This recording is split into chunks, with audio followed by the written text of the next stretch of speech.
Pof. Shelin. Aku tersenyum getir, sembari bangkit menuju jendela. Berharap angin segar akan menyapu lembut wajahku. Namun ternyata yang kutemui tidak lebih, hanyalah sepotong pagi yang begitu sunyi. Dan tiba-tiba aku merasakan sebuah kesedihan. Seperti tengah terlempar, dan berputar-putar dalam pusaran kesengsaraan.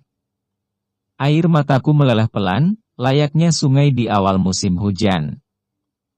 Tuhan, tolong aku. Kuatkan aku. Jika memang dia tercipta untukku. Saat Mas Malik berangkat syuting, kami masih sempat saling berbalas chat. Bahkan suami tampanku itu juga masih sempat memintaku untuk mengirimkan foto-foto yang tadi sore. Namun setelah itu, semuanya menjadi sepi. Dia yang bahkan sering menelponku pun, tak lagi ku dengar suaranya. Bahkan sekedar menyapa seperti biasanya pun tidak. Ponselku sangat gelap, tanpa dering. Aku tetap mencoba untuk berpikir positif.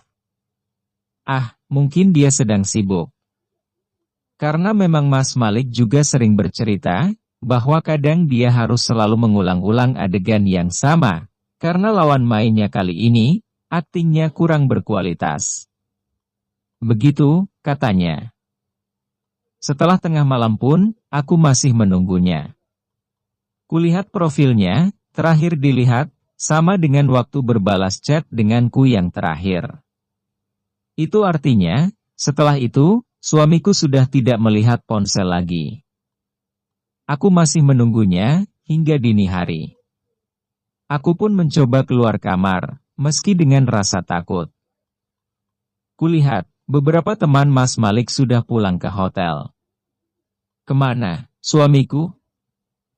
Bahkan aku juga tidak melihat Lili, lawan main Mas Malik, yang keganjenan itu. Apakah mungkin mereka?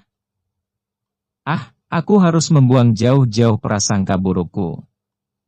Aku tidak boleh selalu berburuk sangka kepada suamiku. Aku pun mencoba menelpon suamiku, namun tidak tersambung. Itu artinya, ponselnya mati, atau sengaja dimatikan. Entahlah, semoga dia dalam keadaan baik-baik saja. Oh, iya. Aku punya ide, bagaimana caranya untuk mengetahui keberadaan suamiku. Pak, mohon maaf, Pak. Boleh, saya bertemu dengan Malik? Saya cuma ingin sekedar berfoto saja, tidak lebih. Saya penggemarnya, sudah jauh-jauh datang ke sini. Aku menemui salah seorang yang kuduga sebagai rekan kerja suamiku. Kalau mau ketemu Malik, besok pagi. Saat ini dia sedang tidak bisa diganggu.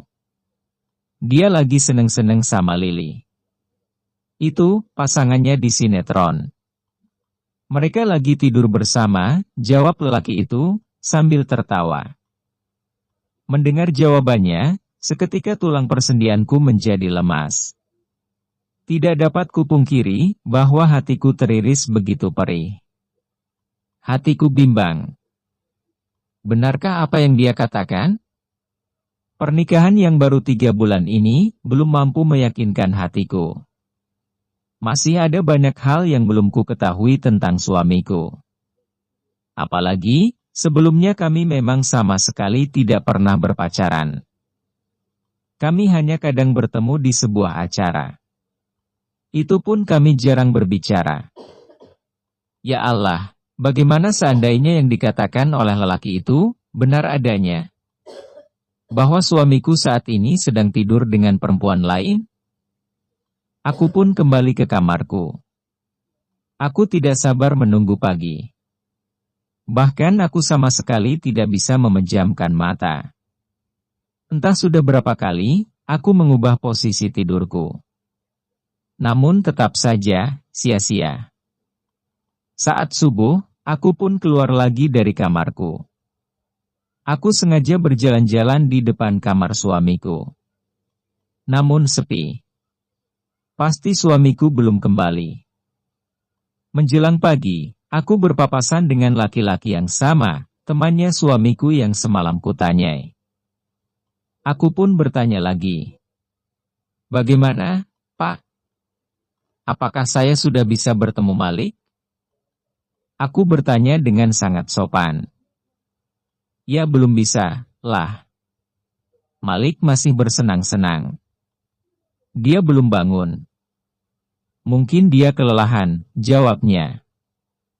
Kembali, hatiku terasa pilu, mendengar jawaban yang sama sekali tidak kuharapkan.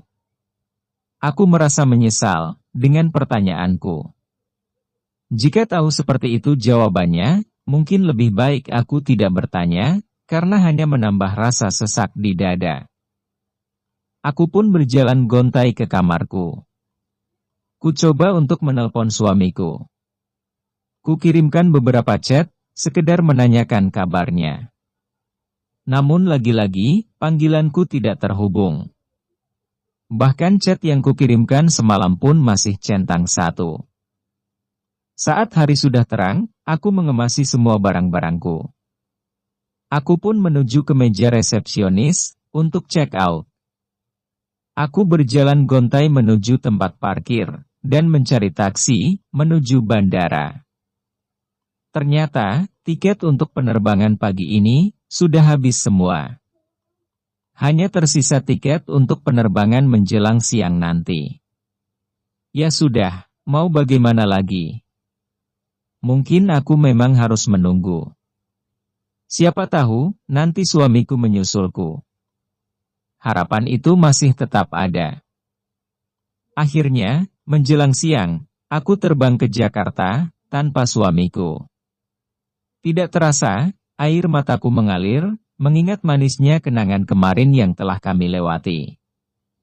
Lewat tengah hari, aku sudah tiba di rumahku. Aku sengaja pulang ke rumah orang tuaku. Ternyata, di rumah sedang ada arisan, yang dihadiri oleh para tetanggaku. Melihat kedatanganku, sebagian dari mereka, ada yang berbisik-bisik. Ya, aku tahu. Mereka pasti mengira yang tidak-tidak tentang aku. Karena memang selama ini, aku jarang di rumah. Dan mereka, juga tidak tahu perihal pernikahanku. Karena memang kami menikah di tempat yang jauh, yang hanya dihadiri oleh 2 keluarga kami, dan beberapa orang saksi.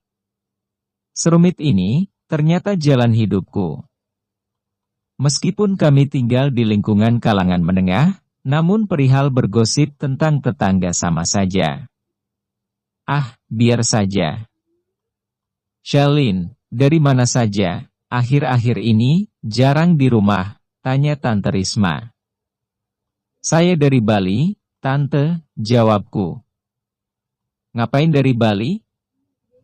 Tante Risma seperti terkejut. Ada pekerjaan di sana, Tante.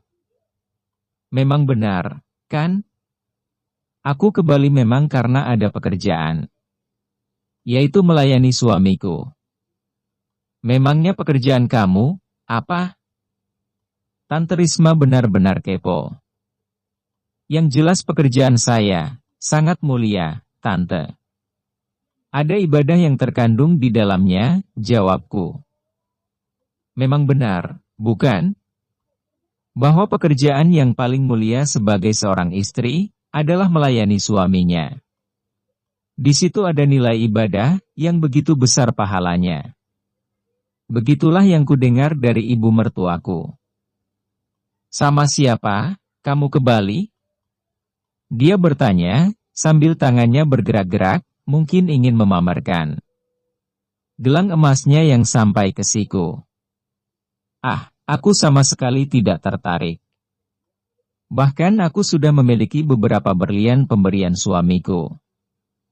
Sama rekan kerja, Tante, jawabku sopan. Aduh, Shalin, itu cincin kamu, berlian, ya? Bagus banget, beli di mana? Ya Allah, apa maunya ini orang? Tidak tahu, Tante. Ini pemberian teman, jawabku. Aku tidak bohong, karena memang ini pemberian Mas Malik. Teman tidurku, yang kuharap akan menjadi teman hidupku untuk selamanya. Teman sehidup dan sesurga nanti. Aduh, baik banget, itu teman kamu.